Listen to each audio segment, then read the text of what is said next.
Broadcasting from the Unshackled Studios in Melbourne. This is WilmsFront, brought to you by theunshackled.net. Now here's Tim Wilms.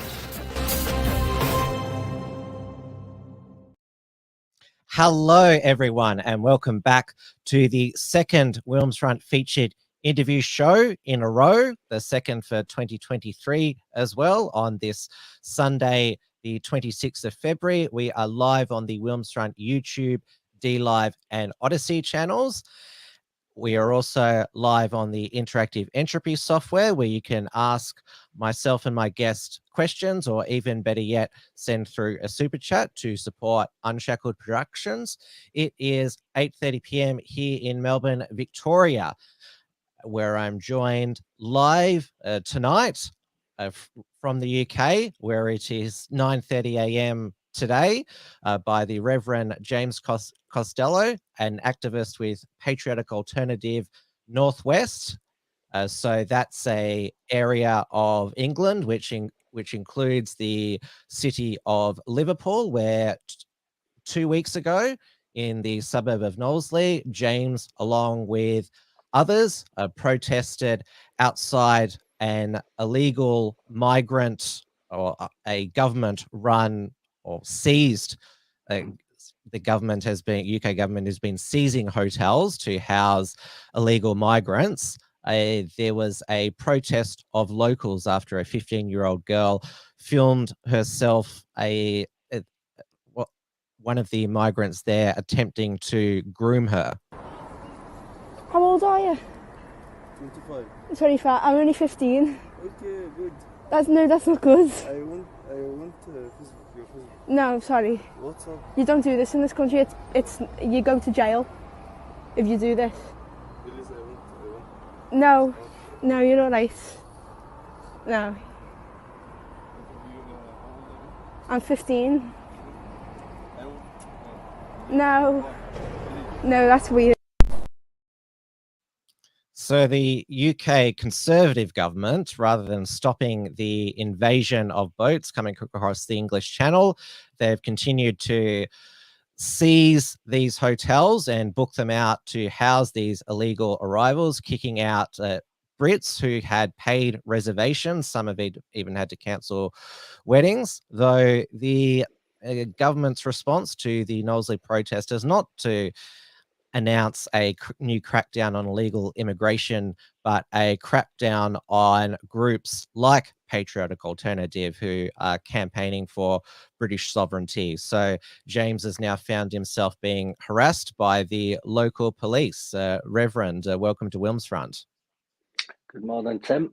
I hope you're well. As you say, it's 8:30 in Australia, but it's only 9:30 a.m. here in England. So good morning and good evening. Yep. Luckily, I know the time differences between Australia and the UK because I'm a Premier League fan.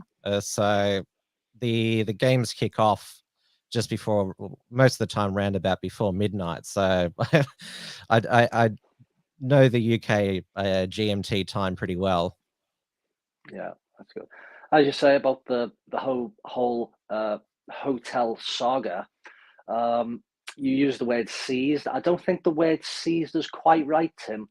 But the government contracts, they give the contracts out to big companies like Serco, and these companies pay the hotels millions of pounds in many cases, especially if it's a 4 or 5 star hotel, to put in these migrants.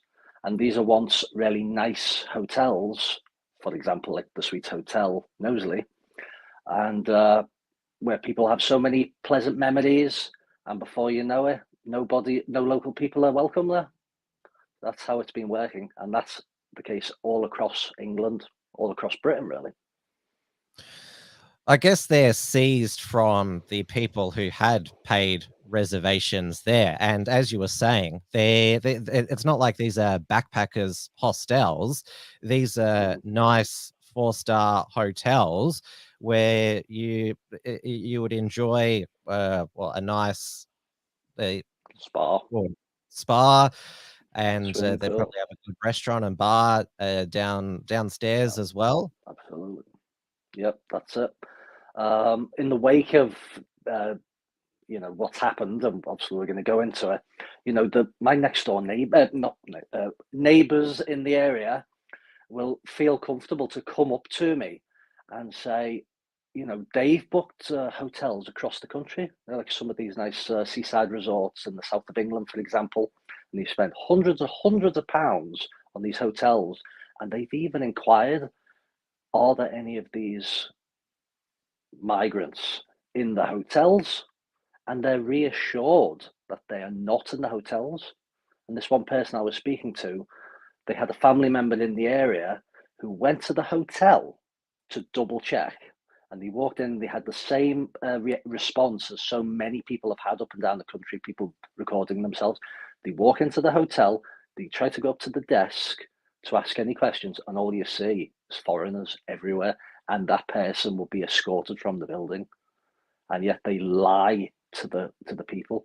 And, you know, like the neighbor I was speaking to, she was terrified at the thought of going to the hotel in the summer, you know, and so she tried to cancel the booking. They won't let them cancel the booking, and so they're going around asking all the local B&Bs if they can get a place to stay. It's difficult to find a hotel, so they're scrounging around basically for a bed and breakfast so that they can feel safe. That's how it is in many seaside resorts across England now. And it's pretty obvious to the people who are, well, they've managed to get a reservation, but they when they get there, they realize that they're sharing a hotel with all these illegal arrivals. And these illegals, they can come and go as they please. It's not like a detention facility. Yeah, that's correct. They'll walk all around, you know, speaking their respective language, whether it be the Afghani language or Arabic, or, you know, etc. They're the kind of languages you will be hearing often. And it's pretty obvious that they're not legal tourists who've got the proper tourist visa, or are coming in spending their own money to, like, they're not somebody like me who would come to the UK for a holiday. Well, somebody, either a holiday, or somebody like yourself would probably have to bend over backwards, you know, filling in paperwork and everything in order to come to England. Or let's say white people from South Africa that are having an absolute nightmare there, in a tyrannical anti-white state where farmers are being murdered on a daily basis. See if they can get to England. They will have a terrible time. And I remember one person from South Africa, his name was Mark, I recall, and he came to England just to visit. And he had ancestry in England as well. You know, most of his ancestry was from England. And he was in a very dangerous area of Cape Town, I believe. And he wanted to seek refugee status. Couldn't get it. He got shipped back to Cape Town in the same dangerous area. So that shows another double standard that we face. Oh, it seems more obvious in the UK. I mean, you have the most obvious example is the BBC putting out jobs. We only want these certain races, and I'm sure it's with other large corporations as well. They only want to hire diverse, or at the moment, minority groups. Yeah, well, as I always say, there's an ocean of talent, white talent, going down the drain with every generation, because corporations, let's say like the BBC, are picking people who are less talented just to make the quotas.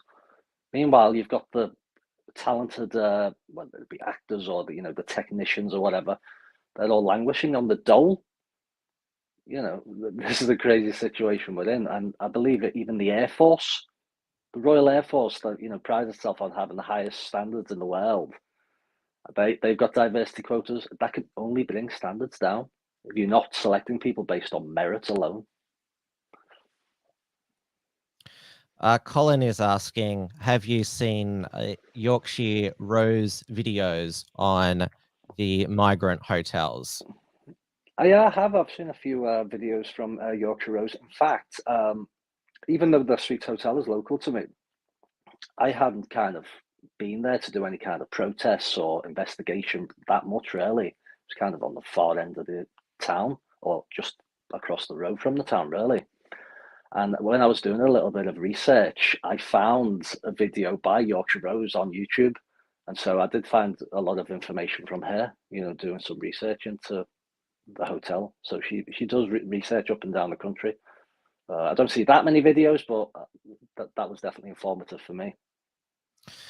So how many hotels are these illegal migrants staying at in the whole of the UK? And how many do they have on reserve? I mean, when was this system first formulated, that anyone who just arrives across the channel, we're just going to book out these hotels? You don't like the word "seas," but that's just what it sounds like, and book out these rooms for them. Like, what's the tally at the moment in terms of hotels and people? Well, if we're looking at the official statistics, apparently like 45 to 50,000 people are crossing the channel every year, and about 200 hotels are housing tens of thousands of migrants up and down the country. Mostly poorer areas, by the way. It's not like they put in the nicest areas of the country. And but if you were to check out some of the more the journalists that are independent, that's the word I was looking for. The more independent journalists, like Steve Laws of Dover, he's doing research on this issue day in, day out. He keeps track of it, and according to him, the situation is like twice as bad as what the official statistics say. So it's very bad, and it's a good job that normal people up and down the country, they're suffering this, and they're opening their eyes to the propaganda, the anti-white propaganda that demonizes people like us, and they're fighting back. So that's a positive. But the UK governments on every level and the mainstream media, it's like they've learnt nothing from the prevalence of the migrant grooming gangs of what you'd say that have been going on all throughout the 21st century. The media didn't want to cover it, and the authorities were hesitant to take action because they didn't want to be seen as racist or proving the far right's point or providing them with propaganda. Well, you've had towns up and down the country, for example, Rotherham, where you've had what they call it grooming, but to the best of my knowledge, it's called raping children. That's what's been going on up and down the country. And have the government learned? Well,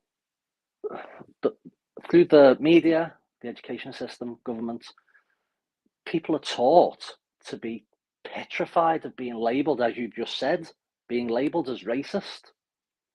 So they would rather turn a blind eye to this outrage against young girls, vulnerable people who come from very poor backgrounds, have problems going on, broken homes, etc. And they'll rather turn a blind eye than being called racist. Hence a slogan I coined, which was inspired by a BBC article, and that is, fear of being called racist leads to children getting raped. In fact, it goes further now. We've seen a man in Northern Ireland who was raped by another man, foreigner, when he was taking his dog for the walk. Oh. So literally, fear of being called racist can lead to a man getting raped in a park as he's taking the dog for the walk. These are the insane levels we've got to. Now, I played the video of that, or you'd say, brave girl at the beginning. I'm not sure if what the status of the police investigation is, given that she documented it. She seemed quite terrified. It was quick thinking of her to document it. So that went viral online, and not surprisingly, the locals there began protesting. And you're a local, you're based in Liverpool. Some of the fake news that was put out is that Patriotic Alternative quickly organised a flash mob of protesters.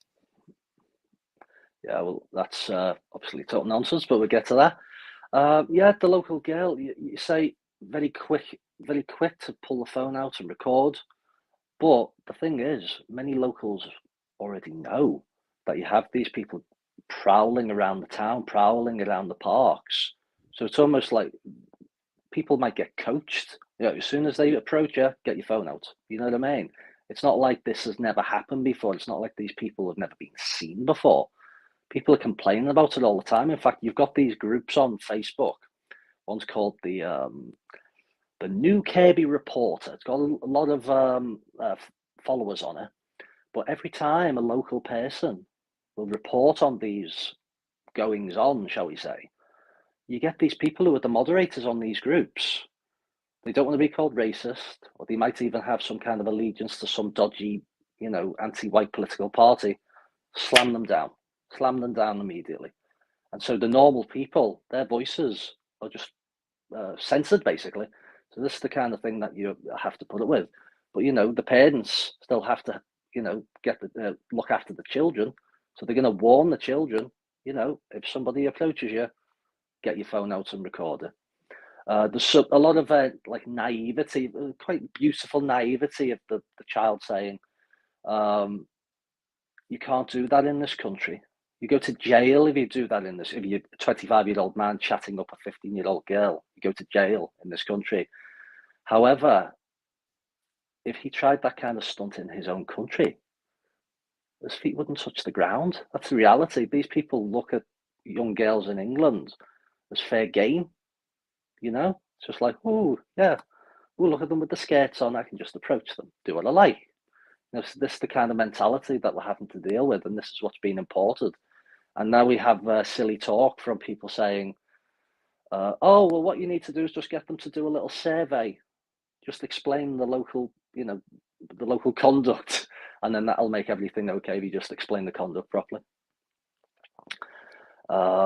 Yeah. So they have that's them conceding that that there's been no attempt to assimilate, integrate new migrants. And that girl said you go to jail for doing this here. But sadly, a lot of migrants have gotten away with grooming, rape. Yeah, I think that person may have been, if not arrested, then certainly questioned by the police. But I couldn't tell you what's the status now. But yeah, after that particular incident, and I'll be honest with you, I didn't even know it was local to me. I know that the young girl, who I'm reluctant to talk about because, vulnerable girl, I didn't realize she was that local to me. She had a local accent, but I was like, that could be anywhere. Big place, like 500,000 people, it could be anywhere. And it was only later that I discovered it was in Kirby. That's Kirkby. You might pronounce it Kirkby, but it's silent K, Kirby. So a couple of days before this incident, we at Patriotic Alternative made a promotional video outside the Suites Hotel. It was only a short little video where we were talking about, homeless people being on the streets. Many of them don't even have their own teeth.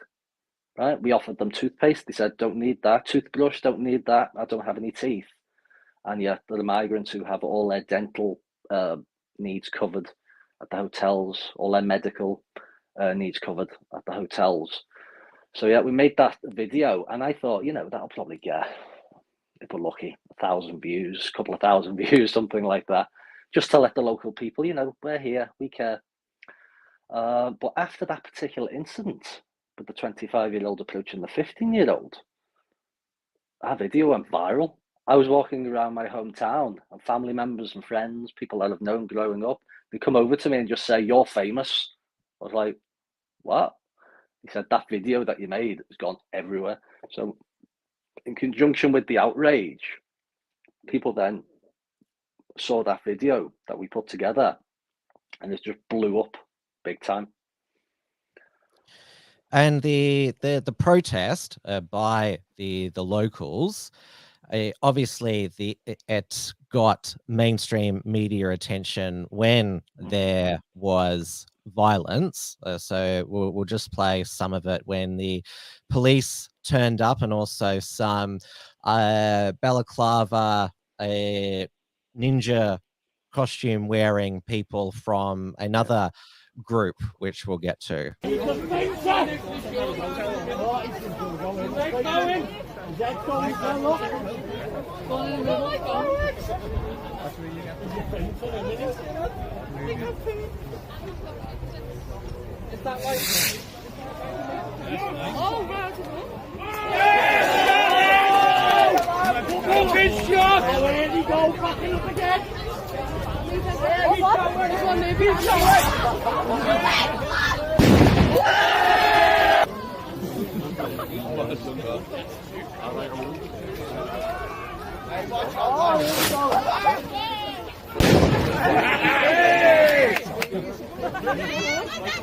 That's it, fuck off! So when did these confrontations take off? And then there was obviously the police car that caught fire or was set alight by somebody. Okay. So, shall we just back up a touch? Let's talk about the organisation of this whole protest, right? Now, after the outrage of the young girl being accosted, these videos are going viral everywhere, all over the country, not just locally, all over the country. And so the local people, whoever they were, or even some social media accounts, one called themselves This Scouse Kid or something. I believe there's a fellow called Darren G. They were promoting this protest. And it was a grassroots, organic protest from local people. And they arranged to have it on a probably inappropriate time of a Friday night at 8 p.m. And so, you know, it's going everywhere. Everybody's talking about it locally. Are we going to go? Now, I'll be honest with you, I initially thought that it wouldn't be that big, but it turned out to be very, very big with thousands of people going there. When I walked down there just to check it out, really, there were, and give support to local people, familiar faces, you know, that you've seen all through your life, local people, you know, high fives all across, you know, fist bumps everywhere. You know, you've seen all them people you haven't seen in many years. You know, this is the salt of the earth, local people. Yeah. Basically started at, let's say, 8 p.m. and everything was very peaceful, very, very peaceful. And for some strange reason, at around, well, close to 8 p.m, the police placed a riot van right in the middle of the crowd, right next to this hotel, and abandoned it. It's not like they stayed there, they abandoned the van. Yeah. And that caused some local, I don't know what, right? Local people in Black Bloc. I don't even know if they were local. In fact, people are telling me that they weren't local. In fact, the people who had arrested women. How much like time was there, like between when it was promoted and 8 p.m, like to your knowledge? The whole event was promoted probably from, let's say, either the Tuesday evening or maybe even the Wednesday, right? So this was all came together, but yeah, a few days. This was very, very quick. So, like I said, the police abandoned the van. The local people are very, very peaceful, and they're just there to protest the hotel, basically. However, you did get some people who were like dressed in block black, right? They had backpacks on, they had masks on, they had golf clubs, right? Doesn't sound normal. They started basically trashing the van or damage the van, and normal people like, okay, let's get away from this because, you know, you never know what could happen here. And, you know, by about between 8:30 and 9:15, they'd broken into the van broken into the van, and they were putting helmets. Some of these people were putting helmets on, like fireworks. I seem to think I saw something like that.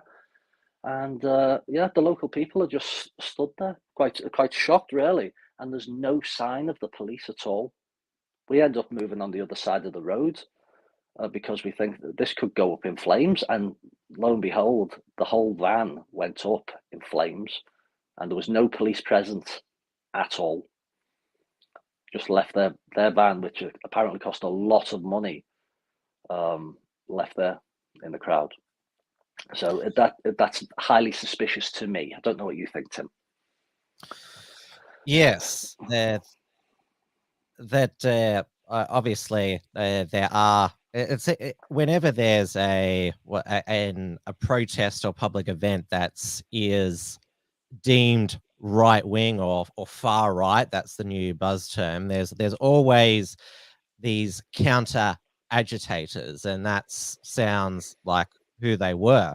I mean, they counter everything, it seems in the UK.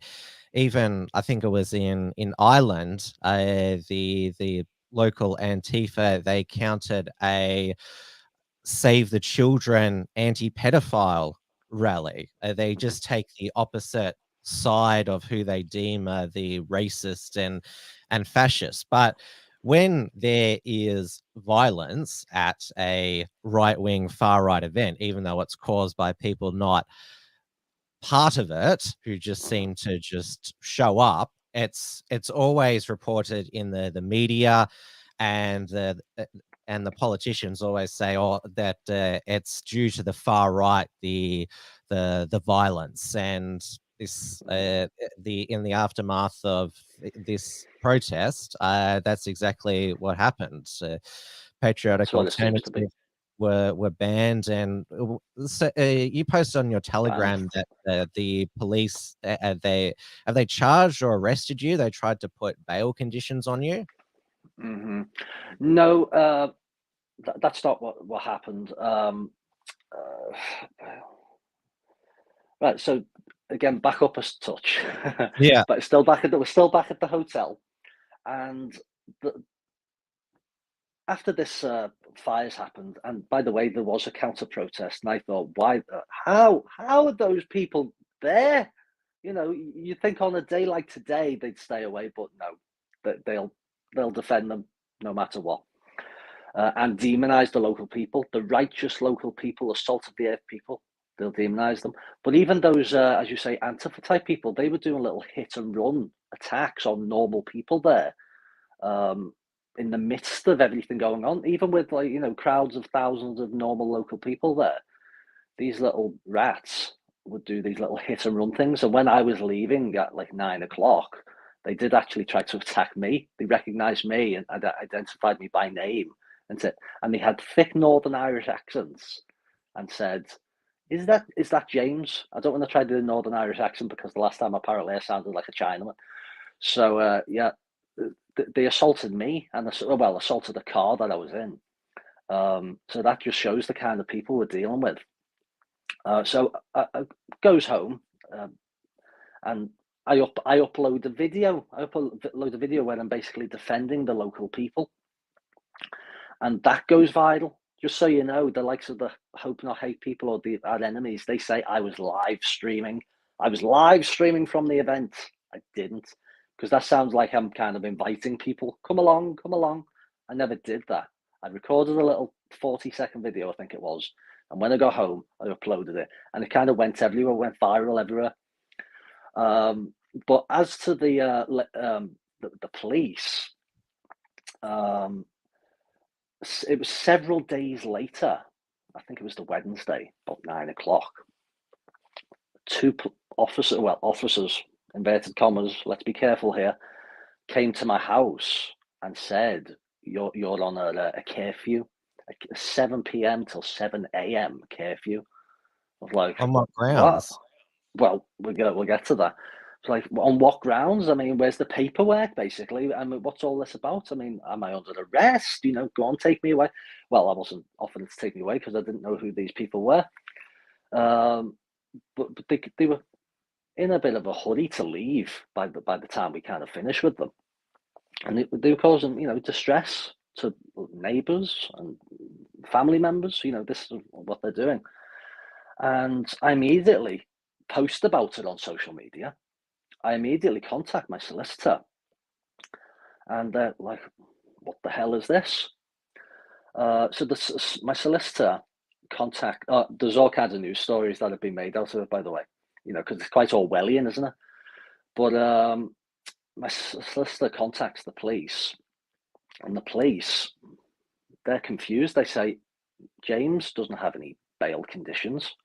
We have no idea what this is all about. So like, okay, this is strange. We're doing an investigation onto the two officers. And I went to my local police station, and I asked the fella on the desk, what's all this about? He called us higher up, and the higher up seemed to recognise my name, and said, yeah, it's a mystery. We're monitoring your social media. They monitor my social media, and they don't know anything about these two officers. Did they produce identification when they came? I suppose they had numbers on that on their kit, on their shoulder. So they had uniforms on. Oh, they had these weren't plainclothes officers. These were officers. They had a police card and everything. But not that people. When people have unlimited resources or seemingly unlimited resources, is it that difficult to masquerade as police officers? I don't think it's that difficult. Or just rogue. It could be rogue officers. That's what it could be. But how would two officers who were just on their daily shift able to know my name and know my address and come to my house and say all those things when their superiors apparently don't know anything, or claim that they don't know anything about it? I've never heard of something so bizarre. And if they were actual police officers, that would seem to me a grave misconduct, abuse of power, because as you've just said there, you haven't been arrested or charged with anything, and they said you were on a curfew, for even though you haven't been charged with anything, which means you can't be bailed. That no wonder I could hardly make sense of your Telegram post, because it is so bizarre. Even now, people say to me, because I made a video where I said, I'm having a lovely evening out, and people are saying, James, are you okay? Oh, are the police going to arrest you because you're out after 7 p.m? I said, no, I keep telling you, it's nonsense. These people are rogue coppers. Rogue coppers come to your house, tell you on 7 till 7 curfew, related to the Suite Hotel, which I was just, an observer, like so many other people.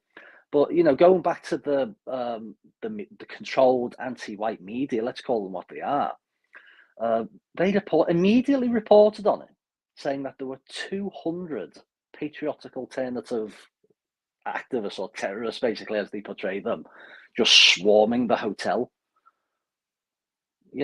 Just crazy in black bloc, masked up, because that's what we do, and swarming the hotel, attacking the counter protesters, all the weirdos over that side. You couldn't get any further from the truth. People at Patriotic Alternative, they are model professionals. They do everything by the book. They wouldn't do a protest at 8 o'clock at night for the start. They would organise it, and they liaise even with the police, to make sure that everything's nice and safe. They'd have a designated area to have the protest, and everything would just be kept legal and professional. And they would have banners. They'd have a stage. They would have loudspeakers to give proper speeches. They'd record it. They'd have security. They would basically keep everything under control. That protest wasn't an organized protest. This is just normal people protesting at the hotel. So this is just the nature of these, as far as I'm concerned, criminal anti-white liars that just besmirch. But fortunately, all I have to do is say this is what, to local people, I'll say, this is what the controlled media are saying about you, and this is what they're saying about us. And they will just immediately say, that isn't true. You know, so obviously they don't care about the local people, what they think, but the local people are seeing through their nonsense, fortunately. But those in power, in media and the government, they never let truth and facts get in the way of an opportunity to persecute and marginalize those against their globalist agenda. And the local member for Knowsley, so that is Sir. He's been knighted. So Sir George Howarth. This was his question in the House of Commons. I do have concerns, as the Minister is aware, about the involvement of far-right groups from outside of Knowsley, such as Patriotic Alternative, Yorkshire Rose and Britain First, in promoting that event and seeking to stir up racial hatred in our community and others. I would, Mr. Speaker, before concluding, like to put some questions to the right honourable gentleman. First, does he share my concern about the involvement of the far-right groups I've already referred to in such instance, and will he consider prescribing them? Secondly, will he undertake an urgent review of the use of hotels to house refugees and report back to the House on the outcome of that? Third, as part of such a review, will he look at alternatives to hotels, taking into account the housing needs of local residents, and work with local councils to arrive at more suitable options? And will the Minister agree to meet with me and officials from Knowsley to discuss what can be done to address the situation locally? Fourth, can he at some point make a further statement to the House about how the government proposed to fix the asylum system? And finally, does he agree with me that in these circumstances some social media sites are used as platforms for poison and misinformation?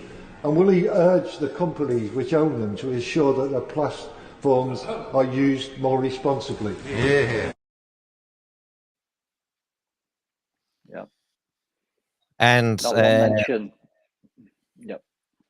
Patriotic Alternative, shortly after that statement, was kicked off social media, and so were Mark, Laura. Were you were kicked off Twitter as well, weren't you?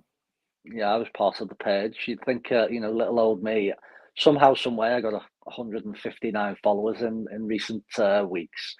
But, you know, even little old me, I had to be stamped off in the great page to get rid of anybody who represents white people who have an ounce of self-respect.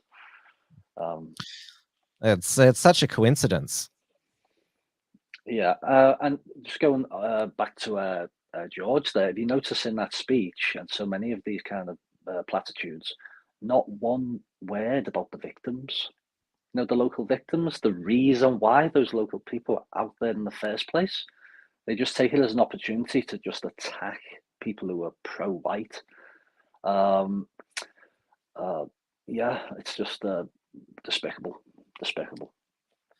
And he did have a question about we need to have a better system than these hotels. He's not saying that the illegal boats need to stop. Is that because Labor MPs have said, oh, they need to be put into community housing. There seems to be no. It's bipartisan that all these illegals should just continue to flood across the English Channel. I mean, what happened to Suella Braverman, her dream of the Rwandan solution, that illegal arrivals would be flown to Rwanda? They wouldn't be allowed to settle in the UK. What happened to that?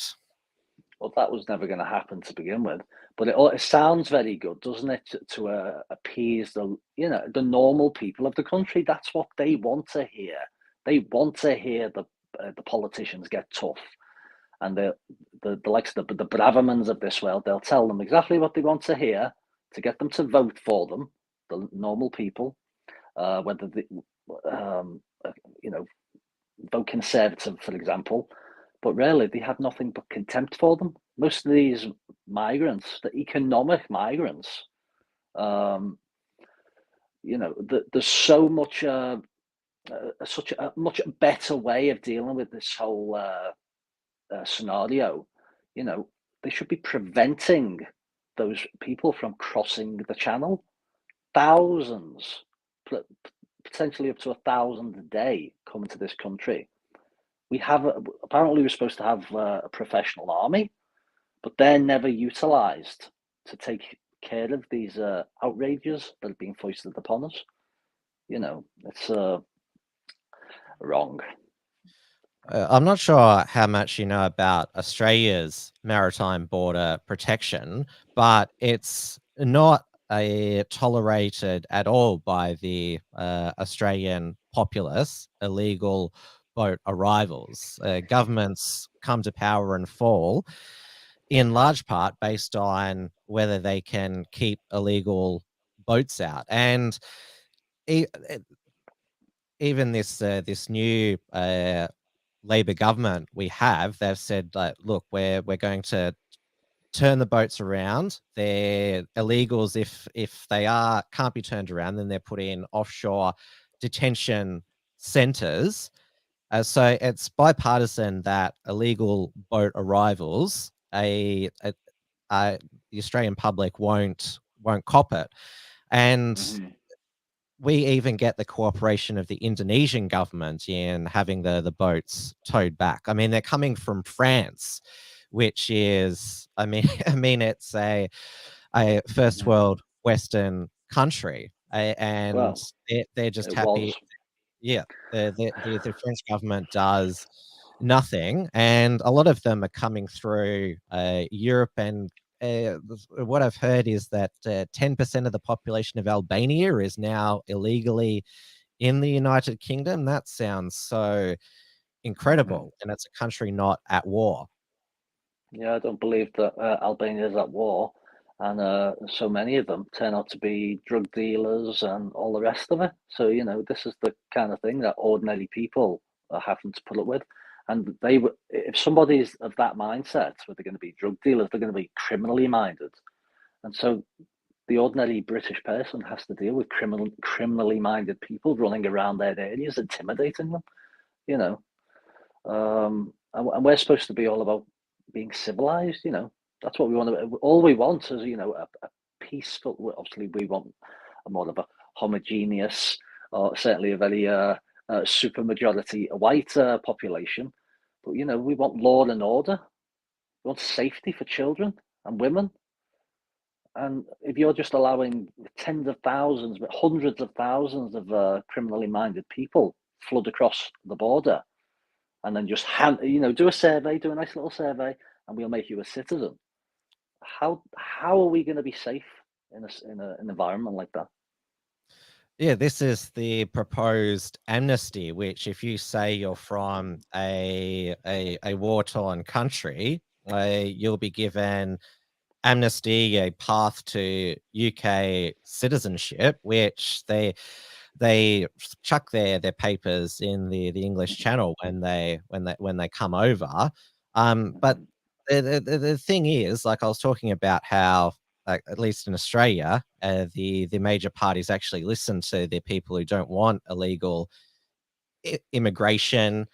Obviously, they still allow mass legal migration, but polling in the UK has shown that there is, even amongst the left-wing parties, they believe that migration, both legal and illegal, to the UK is too high. I think even, you know, I'm not one to defend them because I don't think they're good people at all, but even Keir Starmer made an observation in recent months where he said, we can't continue to just build an economy and a society on migration, just shipping millions of people, putting strain on all the systems, whether it be health systems, the roads, you know, housing. Even in my town, you've got apparently they're looking to build thousands of houses, and the local people are telling me, you know, I get a lot of my information just talking to normal people. They say that those migrants get the first dibs on those houses when they're newly built in the town, and you're like, they're white British people who may never get a mortgage. They'll never own their own home, right? And because of the current situation. And yeah, here people are just getting houses left, right, and centre when they just stepped into the country. It's like, you know, it boggles the mind. And I know that Patriotic Alternative is famous for its flyers that Britain is on track to be a white Brits are on track to become a minority by 2060 or sooner. I know that there was one person who no, I don't have the tweet here. But there was some person on Twitter saying how disgusted they were that they got a Patriotic Alternative flyer in the mail, and said, "Oh, I can't believe like how a migrant would feel if they got that in the mail." Well, the flyers are very, very, very tame. You know, they're just informational flyers talking about how white Britons Oh, wait, will here it become is. a Yeah. minority. Yep, there you go. Yeah, white Britons have become a minority. 2066, I believe it says. However, that's totally wrong, right? That's based on a study going back at least 10 years, and you know, we're set to become a minority much earlier than that.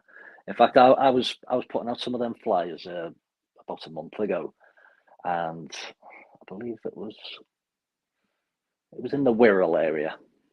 Local, if any locals are watching, they'll know that the Wirral area of England. And somebody came out to me, one of these kind of woke people, came out to me and said, "That is wrong. That flyer is wrong." And I couldn't help but say, I agree. It's totally wrong, because it's going to be sooner.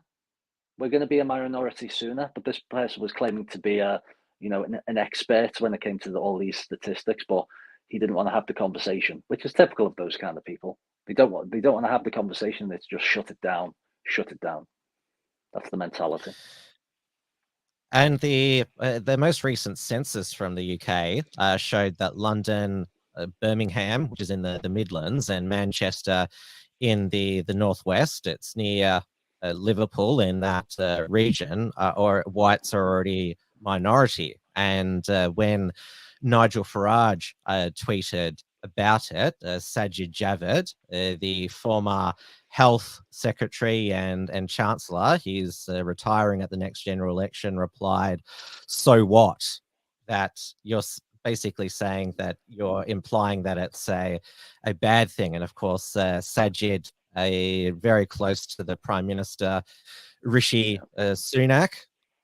Yeah, showing his utter contempt just as he was leaving office to get a nice little plush job, and maybe go and give some speeches where he gets about £100,000 a speech, because he must have had some pearls and wisdom there that are worth so much money. I wonder how he's getting all that cash.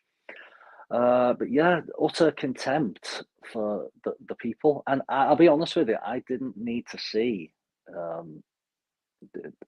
the Office for National Statistics report to know that London, Birmingham, Manchester are minority white, certainly around the city area. All you have to do is go there. And you can see. And I was actually talking to somebody quite recently who said that they were getting involved more in what I call pro-white activism. Pro-white activism because they saw those statistics, maybe because they live in a more a whiter area of England. But I said, all you have to do is go to these towns. You didn't need to see those stats. In fact, it's probably worse than what those stats say in reality. But that's the case with a lot of people in England. is that a lot of white people, is that many, many millions of white people don't see all of that. They might occasionally go to a city centre. They might, London or Birmingham or whatever, but many of them don't see it. So it only becomes suffocating for them when they actually see it.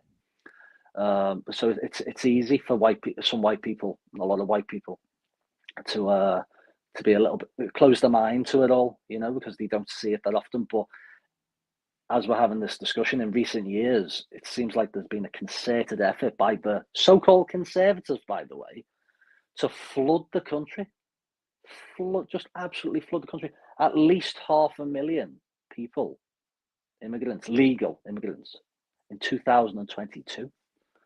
And isn't this after we've just come out of what they call a pandemic where we're not supposed to associate with one another, we're supposed to keep our distance, and yet you want to bring 500,000 people from wherever? Insanity. Well, it's a bit hard for whites who aren't in those city centres now to avoid the changing face of Britain, given that Rishi Sunak of Indian British extraction is now the Prime Minister, married to a Indian heiress who's not even a British citizen, Aksha Murthy.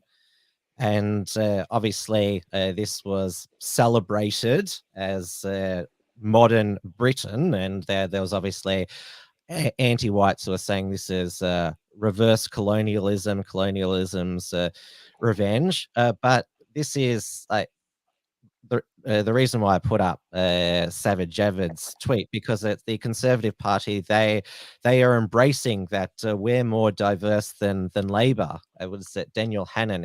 When Liz Truss became Prime Minister, which didn't last long, said that no white men in any of the top 4 jobs in politics, something that couldn't happen in the other parties. Again, basically saying that this is good, that there's that I'm not part of this.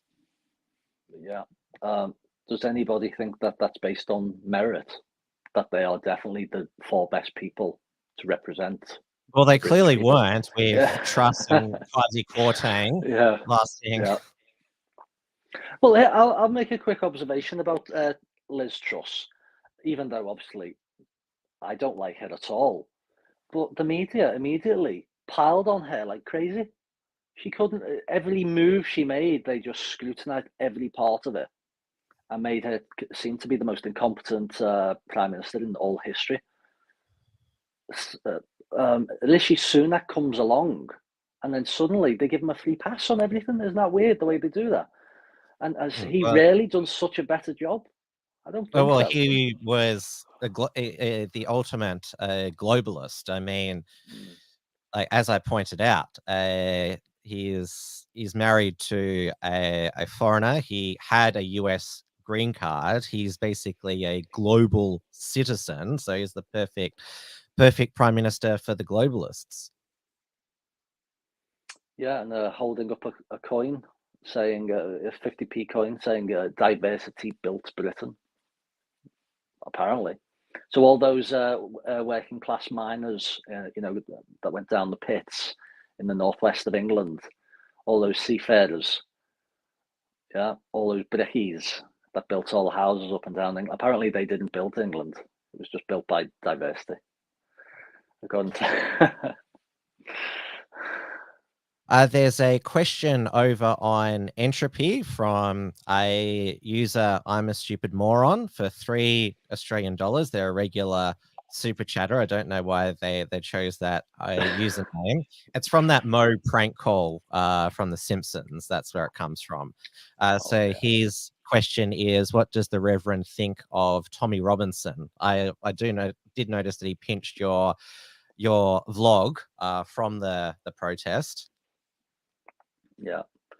Well, Tommy Robinson, he has a background of it's like anti-Islam. That's like his thing, anti-Islam. And people sometimes think I'm into all that. I very rarely mention Islam, by the way. But yeah, that's what he's all about. And I think he's been kind of propped up astroturfed a lot over the years, to give him a big fan base. Because how does a fella go from being extremely inarticulate and then suddenly he works with all these people who've got millions and billions of squillions, and then he can suddenly put a sentence together? Seems like he's been specially trained to me. That's the impression I'm getting. But he seems to be saying a lot better things in recent years, although he still maintains anybody who's pro-white. If you say you're pro-white, you're not welcome. You're not welcome at any of his events, which actually doesn't go down that well with the normal people, because I know a lot of what you call Tommy fans, and believe me, we can have a normal conversation without them going crazy. But as you said, he shared a video of mine, and he titled it "From the Horse's Mouth," from the horse's. Oh, like I'm the authority to talk about the Sweet Hotel. They call it a riot protest, mostly peaceful protest, as I call it, where a van was set on fire due to the criminal negligence of the police. But then he deleted it. He deleted the comment, the video, after about an hour or so. And one of my associates contacted the admin and said, "Why did you do that? Why did you delete that?" Because he really articulated quite well the situation there on the ground. And the response from the admin was, James, his ideology is not compatible with ours. So we had to delete that, distance ourselves from him. So that's Even though that seems to be my experience with Tommy Robinson. he liked what you said before. He was obviously, told by people that, he's from Mark Collette's Patriotic Alternative, who have all these, because what does it, the Wikipedia page says, what is it, fascist, neo-Nazi, all that sort of stuff. Yeah. Well, here's the thing. Tommy Robinson, he's made documentaries about it, how the likes of Hope Not Hate and the controlled anti-white media misrepresent us all the time. Could it be, Tommy Robinson, that we might just be normal people that you can have a normal conversation with? We're not these caricatures that just want to run around with, silly hats on or whatever, setting fire to things. This is crazy. We're normal people that just want the best for our own kind, basically. So there you go. Now you're called Reverend. How did you become ordained? The only other political commentator, activist, Reverend, or that I'm familiar with from the UK is that Calvin Robertson, who's part of GB News and was with Rebel News in Davos. So I actually tell don't me know about. him. Yeah, so I'm adhering to a pro-white racial religion called Creativity, the creative program set forth in Nature's Eternal Religion, the White Man's Bible, basically dedicated to what's good for white people. We have a golden rule. That's what's good for white people is good. What's bad for white people is bad. So everything is through the lens of, is it good for white people? As to when I became ordained, first of all, we'll go back a touch. I've been familiar with Creativity for, it's got to be at least close to 20 years. And, I have fairly high standards for myself, I suppose. And after reading and studying the text, you can take an examination, an oral examination to become a minister. The exam will be taken with an ordained minister of Creativity, but I set the bar a little bit higher, and said I'm not going to be happy accepting my ordination as a minister until I've completed the audio book to Nature's Eternal Religion. So until I completed that, I didn't accept the title, but I do take it quite seriously, and pro-white minister of Creativity. Yep. And where can our viewers and listeners learn more about Creativity from a reliable source, not just putting it into Google, for example? Yeah, well, to be honest with you, if you put it into Google, you wouldn't find much. You'd probably run like DuckDuckGo. But Me. Okay, you can talk to me, I suppose. Uh, I'd like to say that you could go to the website, but this is probably a story for another time. I don't know if we could cover it here. You know, you probably haven't got the time frame, but um, I am quite familiar with the law in recent years because several years, well, in 2001, I believe it was August of 2001. The police got wind of the fact that I made an audio book of Nature's Eternal Religion, and they used that as an excuse to basically raid my house, steal all my computers and everything, and they hacked into my phone, right, where I had On what grounds? access to the website where I was able to put blog posts on and so forth. It's an American-owned website, by the way, an American-owned website owned by Reverend James Costello. They hacked into my phone and stole the website. This is Merseyside Police stole an American-owned website, and if you and they put on the website, I can show you a picture. It says this website has been seized by Merseyside Police, and I was like, whoa. Totally illegal what they've done, but yeah, they just don't give a damn, and they're basically trying to pursue me for that, for producing an audiobook that's dedicated to my pro-white religion, basically. On what crime? What's the crime?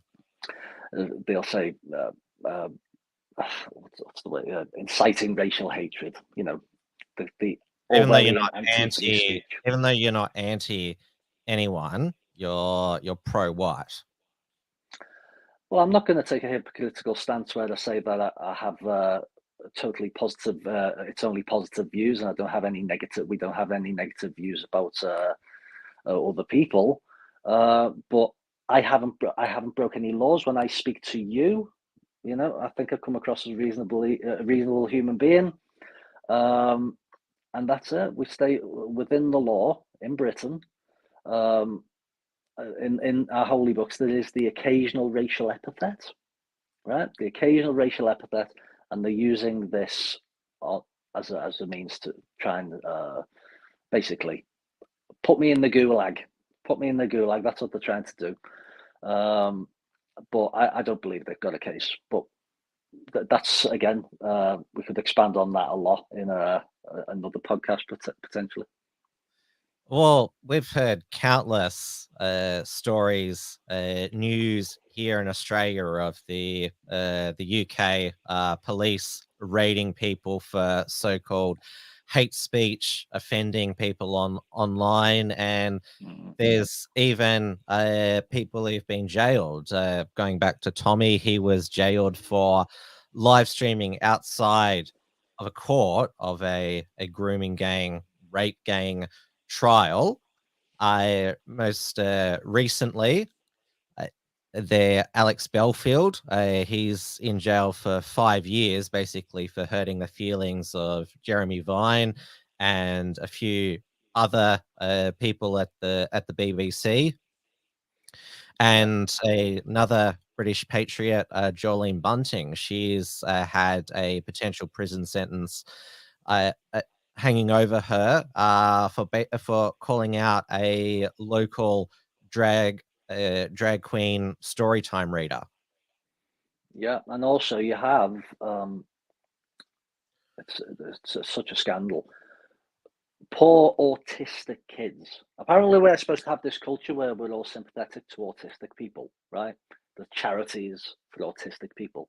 And you get these poor autistic lads or Asperger lads who download the wrong book, right? And they might say the occasional edgy, silly comment on the internet. And these comments and these PDFs or whatever, that the wrong book that they downloaded has been used to put them in prison for several years as terrorists. I'll give you one example. You can check it out. A lad called Oliver Bell.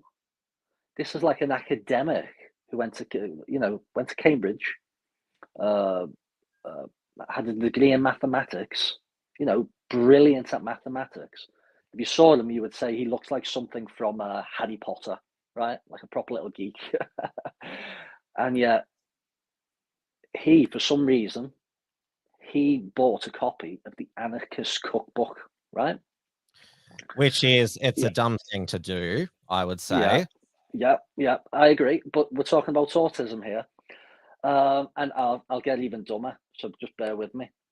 So he said a couple of silly comments on the internet, and I remember I messaged him. I wasn't even in touch with him, but I said, I'm that kind of person. I'll see somebody who's vulnerable, and I'll say, mate, please just delete that, because there are people who want to see you go down for nothing, basically. Anyway, it was reported by these cranks from Hope Not Hate, make out to be a big thing when it's just an autistic kid in his room on his own. And the police went to this poor lad's house.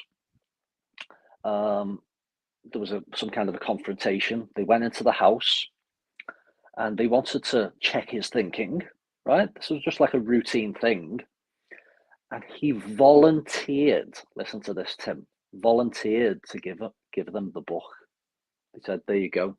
There's a copy of if you think this is controversial, some book by some, I don't know, some silly author, if you think that's controversial, check this out, and handed the police officer a copy of the Anarchist Cookbook and said, this is for academic purposes.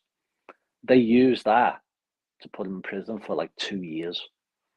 Which, it's like, they don't care that he's obviously autistic. It's just about them, like, saying that we've imprisoned this far right extremist radical who knows what he was capable of, and he had a copy of the Anarchist Cookbook. They're not treated as people. They're just, and like, we saw this over in the US with the January 6th protesters, just held indefinitely for political purposes.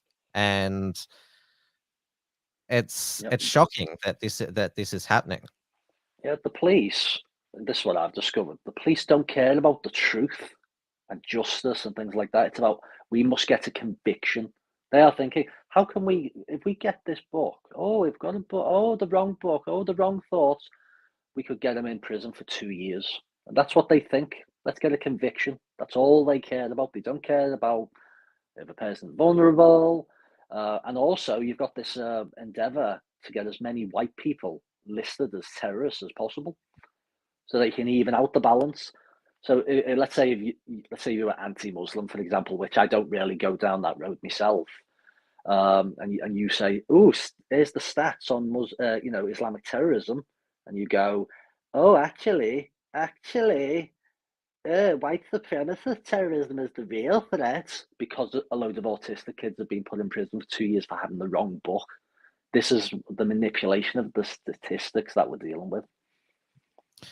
And it was leaked to the media that a 2019 document from the UK's Prevent Anti-Terrorism program claims someone reading George Orwell's 1984 or Aldous Huxley's Brave New World, viewed as potential warning signs of extremism.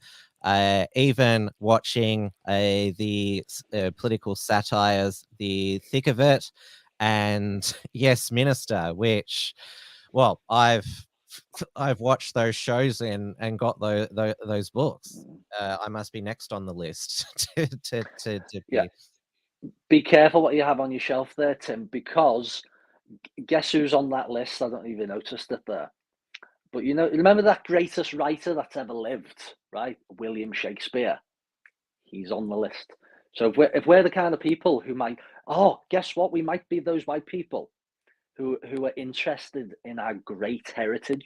The great incomparable heritage. That's the best in the world by 1,000 miles, right? If you're interested in that, because most people don't even know about their own heritage, but if you're interested in something like Shakespeare, guess what? You're on the list as well, so be careful if you have a copy of the complete works of Shakespeare, which I have. So I expect a knock on the door from the police any day soon. And if you thought that free speech in the UK couldn't be even more curtailed. The Conservative government is proposing this online safety bill, which basically expands the power of the UK's Office of Communications, which censors news on television and radio, applying it to the whole internet. Yeah, well, I was just recently checking out a video by Mark Collett, a really in-depth video of the online safety bill, Yeah, I watched about that. how Orwellian is. Yeah, how Orwellian is. So I'd recommend people check that out. You know, even things that you say online that are totally legal could lead you to getting tossed in the gulag, right? This is the situation that we're in. But fortunately, that kind of tyranny opens more eyes. So it's like you actually wonder, don't you? Why are you bringing in all these tyrannical policies when it's just waking more people up to the tyranny that we're living in? Because I'm seeing it more and more. This is a conversation that we've been having recently. I've always had the ability in my town, to be honest with you, to speak my mind. But more and more people are able to just have the conversations that we have with normal people. Whereas in the past, it's like, shut up, shut up. They parrot the mainstream narrative. They hear what you say. It goes through the mainstream filter, as I like to call it. You say something reasonable, and they hear you saying something genocidal and crazy. But that's not the case now. We're able to have the conversation with ordinary people. So I'm taking positives from it, but at the same time, it is despicable and anti-free speech. Apparently, free speech came from England. We're supposed to celebrate freedom of speech. The Americans call themselves the Anglo-Americans. We believe in free speech because that's what our forefathers believed in. Come to England now, we don't have freedom of speech. Isn't that great? Now, you're not the only Patriot Alternative member or activist to be raided. Laura Towler and her husband Sam, they got raided for no particular reason. And another Patriotic Alternative activist, James Goddard, he didn't get raided, but got this really quite basically a threatening letter from the Met Police over a tweet which he regarding the pride flags representing the LGBT community. So they said that his comments would be considered grossly offensive in section 127 of the Malicious Communications Act, and they want to arrange a voluntary interview with him, and if this can be conducted near to your home, and I would suggest a mutually convenient date early January 2023. If you do not hear from you within 10 days, this letter as evidence case file may be submitted for consideration of persecution. And all that tweet was that he didn't like the LGBT pride flag. I mean, there's several variations of it now. We've got World Pride in Australia at the moment. You can't even go into the supermarket without a pride flag at the moment. It's that insane. Yeah, well, I don't believe James Goddard is part of Patriotic Alternative. He was several years ago. He's not now. But I believe that his offence, this terrible offence, was he posted a picture of something LGBTQ plus XYZ or whatever, and I believe he just put an emoji, like a vomiting emoji. You've seen a vomit, that kind of emoji. That's why he got that letter for putting a picture and an emoji. So you end up in the gulag for emojis these days. And I believe I said on that letter that it's voluntary, but if you don't come to the interview, you're going to be in big trouble. That doesn't sound very voluntary to me, Tim. And it seems that I know that the what I call the fake right-wing media in the UK, they tend to cover the transgender debate, but I hardly hear a peep of them against those drag queen story hours. None of the mainstream right-wing media picked up Jolene Bunting's plight. So Patriotic Alternative, they some of the members took part in, because there was about 100 drag queens at a demo at the London Tate Britain Art Gallery, which is, and it was aimed at children. There was about 100 of them, which is just like, that's just ratcheting it up. Yeah, you've got brave people like what's his name, Wesley Russell, that are going to those demonstrations to oppose them. But talking about the controlled, they call right-wing media, they call themselves alternative, and it doesn't seem very alternative to me. What they tend to do is basically say to the degenerates, they basically say, you have the moral high ground, you're right, but we just want to have a voice. Us little peons down here, we want to have an opinion, and you just please just accept our opinion. We're totally wrong, we're totally beyond the pale, but just let us have our little opinion. That's the way it seems to come across to me. You'll even have the likes of the Piers Morgan, for example, to make his point about how crazy things are with let's say trans or whatever. He'll get a trans whatever, right, to come on the show, and they'll sit there talking about, haven't things gone crazy? Oh, remember the good old days when we were just normal trans? Hey. And this is the kind of controlled opposition that you have to deal with. That's why we need to have more alternative media outlets, and a bit like yourself, Tim. And I've recently come across the likes of David Clues of the Unity News Network. He's hilarious, him, as well as having some good little takes as well. But, there are so many good alternative media outlets, unfortunately, being suppressed across the board. When they're just trying to be the most reasonable and wholesome people that they can be. That's what we're dealing with. And because that protest against that 100 drag queen story hour reading at the British Tate Art Gallery, the Antifa decided they would protect a drag queen storytime event at the Honor Oak. I'm not sure where that is. They described Turning Point UK as a far right organization, which, I mean, if you follow Charlie Kirk, founder of Turning Point USA, you know that he's far from far right. And of course, there was this sign that was there: Queer Joy is for all ages. And like, again, where is the fake conservative media covering something like this? That sign was when there. you get, well, that's when you have people who are trying to be the voice of the moderate voice, basically the moderate voice for the normal human being. What happens?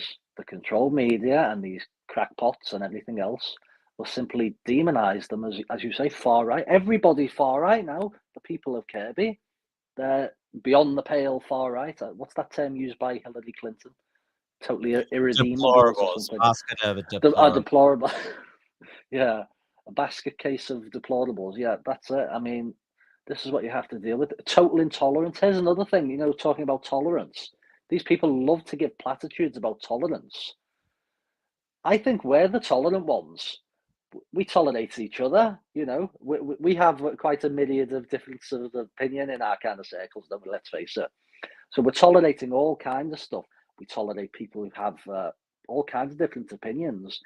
And we can have a conversation with pretty much everyone, right? Yet the moment we step out of line and have an opinion that's remotely politically incorrect, they just want to slam us down and shut us down and put you in a jail cell, lock the door and throw the key away. This is the mentality of these crazy people.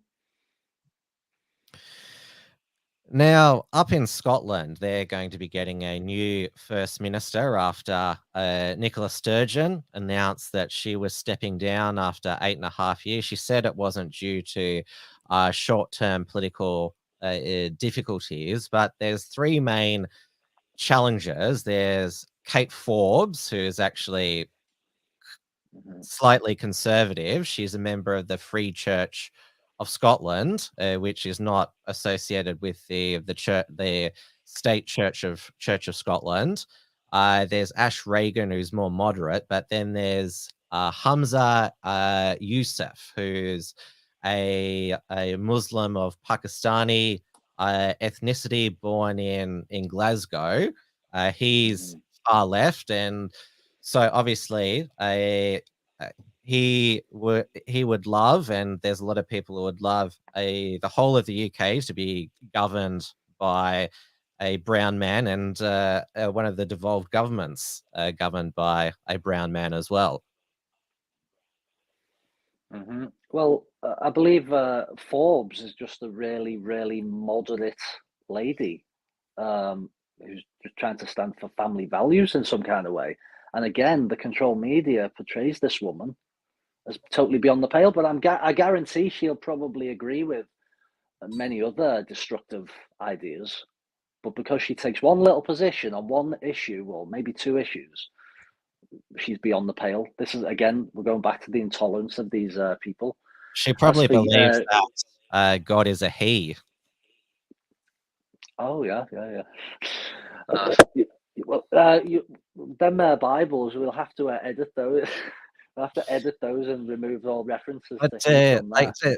the thing is, though, doesn't God, isn't his preferred pronoun anyway? He, his. So why is that they want to make him the Church of England gender neutral? Yeah, well, they're leading the way, aren't they? With Justin Welby and co.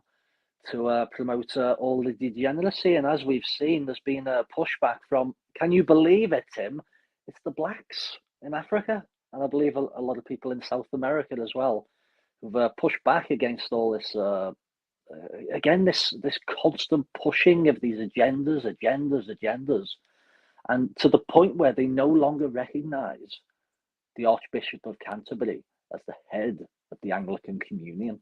I mean, that's historic, that. Yeah, it's kind of, you just put it in the media for 5 seconds and then it's gone, right? Yeah, can you imagine if that happened in, let's say, 500 years ago when the Church of England was taken seriously, or 400-500 years ago? Yeah, we just, the Archbishop of Canterbury, nah, he's not the boss anymore. He's not the head anymore. That's quite a historic development, but it didn't get much publicity. Now we have gone well over an hour, so we'll wrap up shortly. So if you've got any more questions or super chats on entropy, please post them.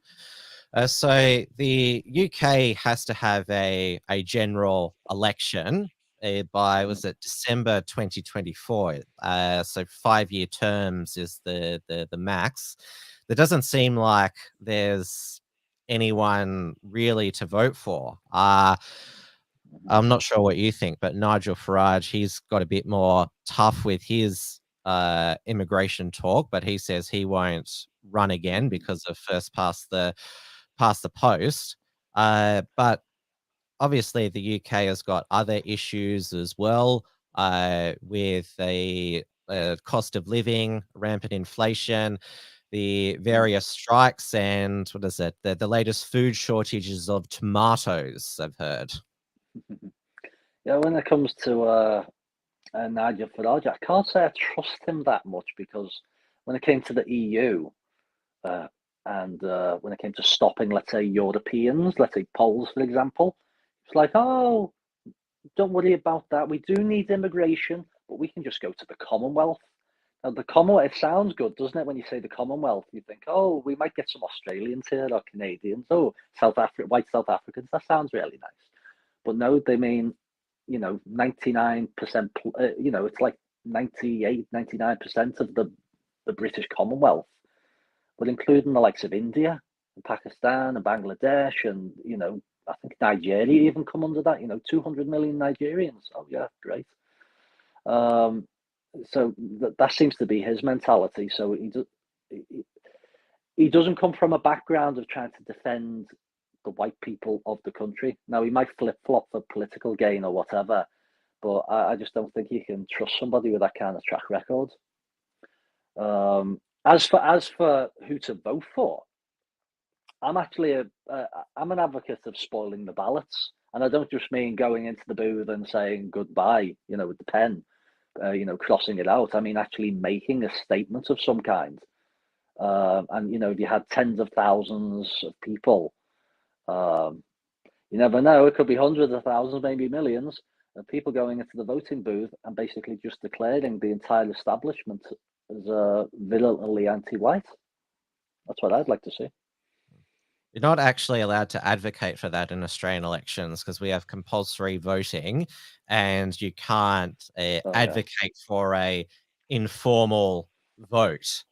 So that's some of our electoral law for you there. Yeah. Now, I can only talk for England, can't I? Mm-hmm. Now, Dawn Browning has requested that we finish the show with you giving a short Shakespeare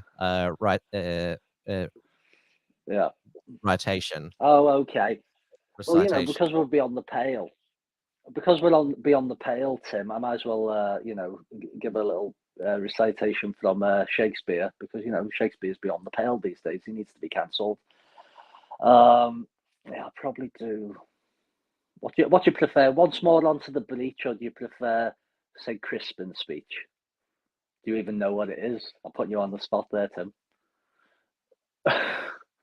I like the sound of the first one.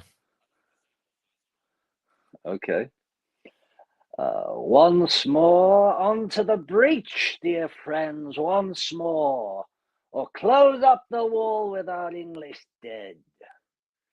In peace there's nothing so becomes a man as modest stillness and humility.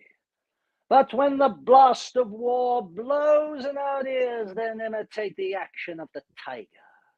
Stiffen the sinews, summon up the blood. Disguise fair nature with hard-favoured rage. Then lend the eye a terrible aspect. Let it pry through the portage of the head like the brass cannon. Let the brow overwhelm it as fearfully as doth the gold rock o'erhang and jutty his confounded base swilled with the wild and wasteful ocean. Now set the teeth and stretch the nostril wide. Hold hard the breath and bend up every spirit to its full height. On you noblest English, whose blood is fit from fathers of war proof. Fathers that, like so many Alexanders, have in these parts from morn till even fought, and sheathed their swords for lack of argument. Dishonour not your mothers. Now attest that those whom you called fathers did beget you. Be copy now to men of grosser blood, and teach them how to war. And you, good human, whose limbs were made in England, show us here the metal of your pasture. Let us swear that you are worth your breeding, which I doubt not, for there is none of you so mean and base that hath not noble lustre in your eyes. I see you stand like greyhounds in the slips, straining upon the start. The game's afoot. Follow your spirit, and upon this charge cry, God for Harry, England and St. George.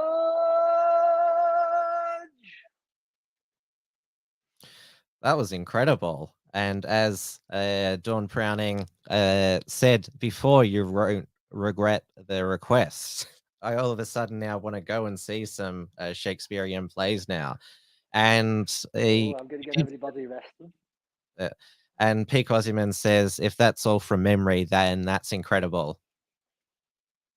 Yeah.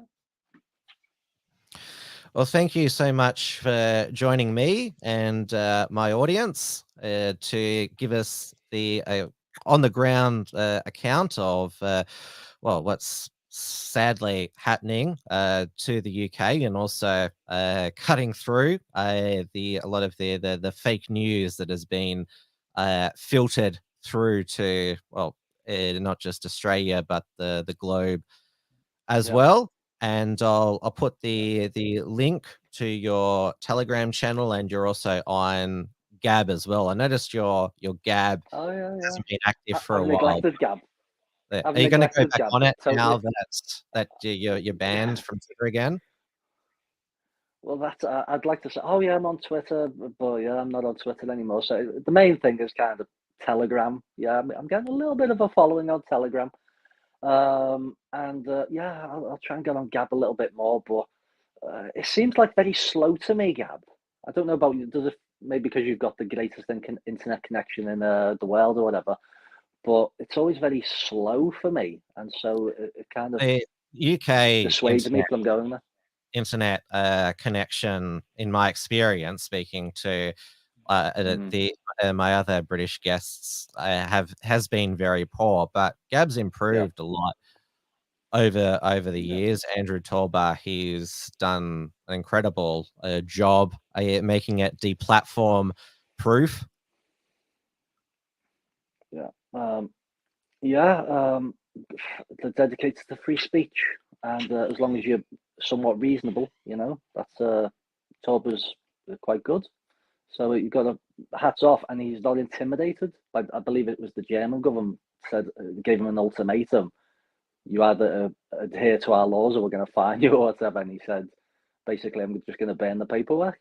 You can't enforce these laws, so you've got to take your hat off to him. And he's saying some of the right things as well, I'd say. I heard your door open. I hope that's not the police. Yeah, it's fine. Yep.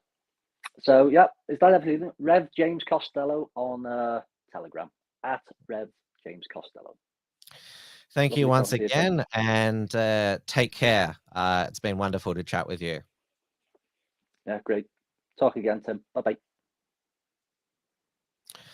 All right, everybody, that's WilmsFront for this week. And I noticed that Peak Aussie Man says I wasn't expecting a live stream on the weekend. Sunday is the new night for 2023 for WilmsFront. This is because during from 2021 to 2022, WilmsFront was on a Thursday. Blair Cottrell and Joel Davis now do their Odyssey news show on that time.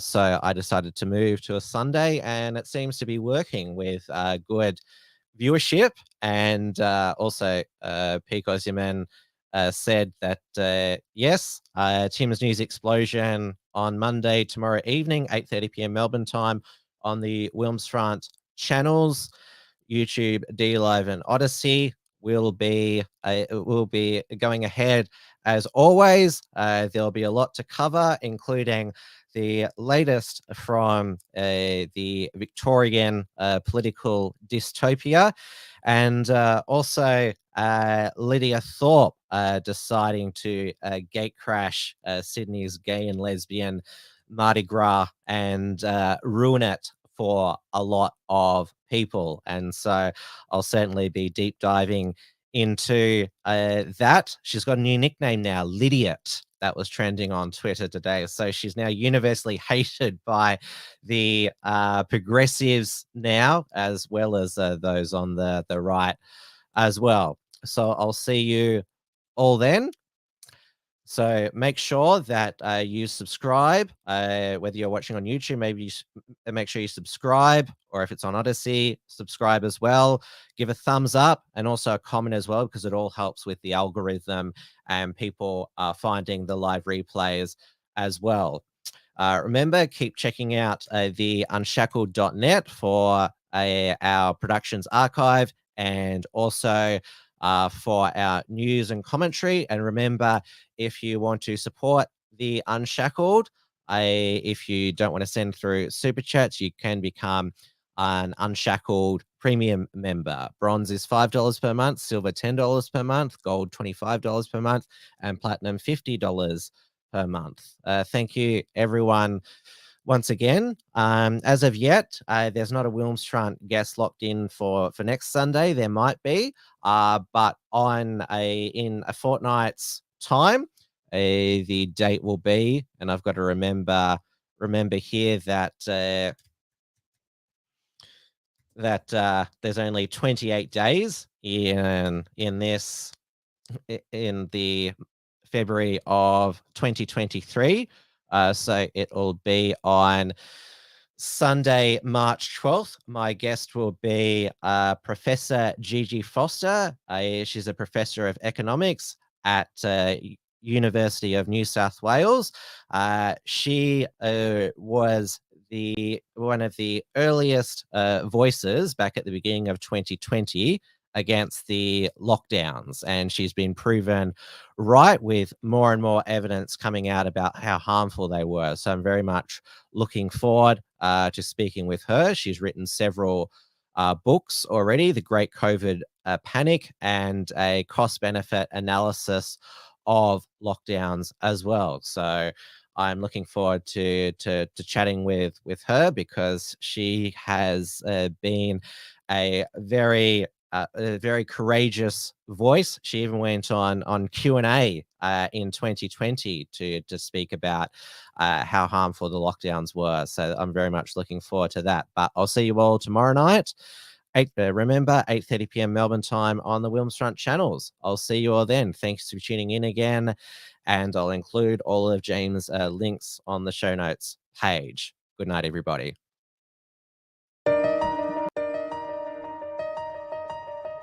Thanks for tuning in to WilmsFront. Visit timwilms.com to view the archive of episodes. And keep visiting theunshackled.net to view all our shows. And to keep up with the latest real news and analysis.